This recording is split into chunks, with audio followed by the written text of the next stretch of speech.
کے دور میں حضرت علی کی خلافت کا جو دور ہے وہ بہت امپورٹنٹ ہے، اس لیے بھی کہ یہاں سے فرق ہو جاتا ہے اپنوں کا اور غیروں کا۔ یہاں تک منزلیں سیم چلتی رہیں امت اسلامیہ کی، لیکن یہاں آنے کے بعد جماعتیں بدل گئیں، کچھ لوگوں نے اپنا قبلہ الگ کر لیا، کچھ لوگوں نے الگ کر لیا ہے۔ تو خلافت علی بن ابی طالب کا یہ 5 سالہ 5.5 سالہ جو دور ہے یہ بہت ہی اہم ہے۔ میں تاریخ پر آتا ہوں، اس سے پہلے کون ہے یہ شیر خدا، کون ہے یہ علی مرتضیٰ؟ حضور صلی اللہ تعالیٰ علیہ وسلم کی گھر میں پرورش پانے والے، دعوت اسلام میں جہاں جہاں حضور جاتے تھے ساتھ جاتے تھے۔ جب کبھی حضور لوگوں کو تبلیغ فرماتے، آپ حضرت علی حضور کے ساتھ رہا کرتے تھے۔ عمر اگرچہ چھوٹی تھی لیکن ساتھ ساتھ رہے، اور جب ہجرت فرمائی میرے آقا صلی اللہ تعالیٰ علیہ وسلم نے، حضور کی ہجرت کے چند ہی دن بعد حضرت علی بھی مکہ سے ہجرت کر کے مدینہ تشریف لے آئے۔ اب ہجرت کے بعد 2 ہجری تھی، یعنی حضور صلی اللہ علیہ وسلم کی ہجرت کے 2 سال بعد مدینہ طیبہ میں نبی کریم صلی اللہ تعالیٰ علیہ وسلم نے اپنی سب سے لاڈلی لخت جگر سیدہ کائنات فاطمہ الزہرا رضی اللہ تعالیٰ عنہا کا نکاح حضرت علی بن ابی طالب کے ساتھ فرمایا۔ حضرت علی حیادار تھے، شرمیلے تھے۔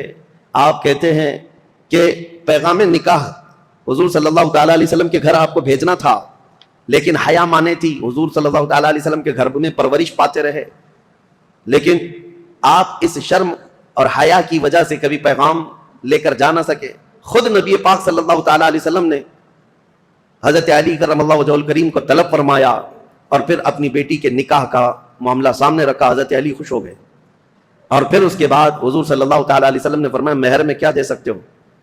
پھر ان کے لیے مہر کے انتظام کا حکم دیا۔ حضرت علی خود گئے، وہ ایک باغیچے میں مزدوری کرتے تھے، کما کر کے جو انہوں نے جمع کیا تھا، اور ان کے پاس جو لوہے کی زیرہ تھی وہ بیچ کر یا گروی رکھ کر مال جمع کیا، 400 مسقال چاندی، یہ حضرت فاطمہ الزہرا رضی اللہ تعالیٰ عنہا کے لیے مہر مقرر فرمایا گیا۔ اور جو جہیز کے متعلق بہت سارے لوگ یہ کہتے ہیں، حضرت فاطمہ کے جہیز میں حضور صلی اللہ تعالیٰ علیہ وسلم نے مٹی کے برتن دیے تھے، مشکیزہ دیا تھا، چارپائی اور ایک گدا، ایک تکیہ اور کچھ چیزیں استعمال کی دی تھیں۔ اس کو لے کر کے جو جہیز کا معاملہ چلایا جاتا ہے، حضرت فاطمہ کا جہیز یہ تھا۔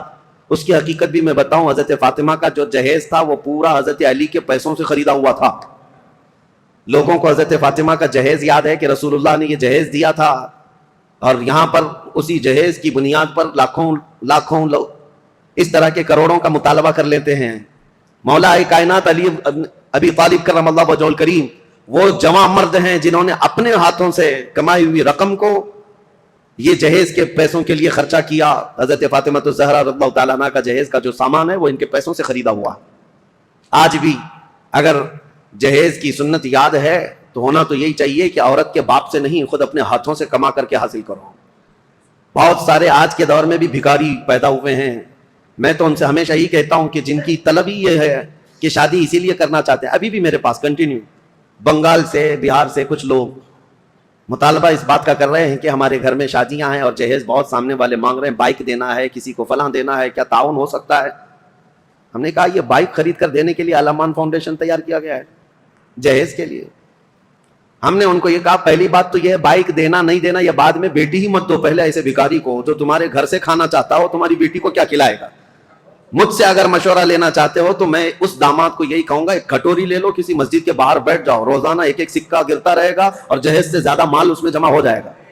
اللہ نے مردوں کو تمہیں طاقت دی ہے، حاکم بنایا ہے کمانے کے لیے، لہذا عورت کے گھر سے لینا یہ ایک طرح کی نحوست ہے، مرد کے لیے ایک نحوست ہے، اور اس کی لت پڑ جاتی ہے اور انسان یہاں نکما ہو جاتا ہے۔ ہم نے بہتوں کو دیکھا ہے سسرال پر پلنے والے ہیں، ایسے بہت سارے ہیں۔ ایک مرتبہ عورت کیا گھر سے لے آئی، ہر بار یہ داماد یہی خواہش کرنے لگ جائے گا جا اپنے باپ سے 10,000 مانگ کے لا، 50,000 مانگ کے لیا۔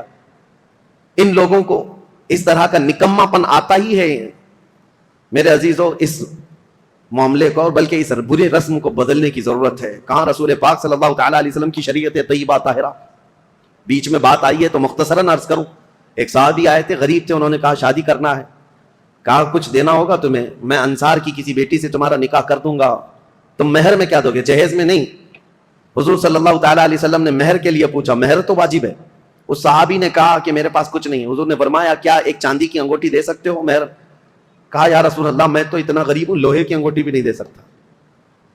2 دن کے بعد حضور نے انہیں طلب فرمایا، کہا کہ کچھ ہے تمہارے پاس؟ پھر مدینے کے انصار صحابہ میں سے ایک کی بیٹی کو طلب کیا، کہا اس کا نکاح فلاں جوان سے کر دو۔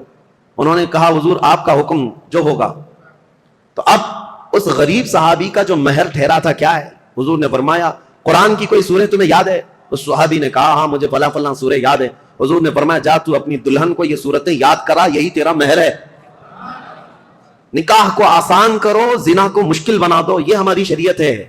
یہ نہیں ہے کہ زنا آسان کر دو اور نکاح اتنا بھاری کر دو کہ اس کے لوازمات اتنے بڑھ گئے کہ جوان لوگ آج نکاح کرنے میں گھبرانے لگتے ہیں, اتنا مال کیسے جمع کروں. جس کو پوچھو یہی کہتا ہے ابھی اسٹینڈ ہونا ہے, مجھے ایسا لگتا ہے ابھی ہوا پہ چل رہا ہے, سب کو اسٹینڈ ہونا ہے, ابھی تک اسٹینڈ ہوا ہی نہیں. چھوڑو ان برے رسم و رواج کو. اصل بات یہ ہے کہ ہم جس ملک میں رہتے ہیں ہندوانہ رسم و رواج ہمارے درمیان آ گئی ہیں, ورنہ عرب میں آپ ہوتے تو پتہ چلتا کہ لڑکیاں مہر کتنا مانگتی ہیں.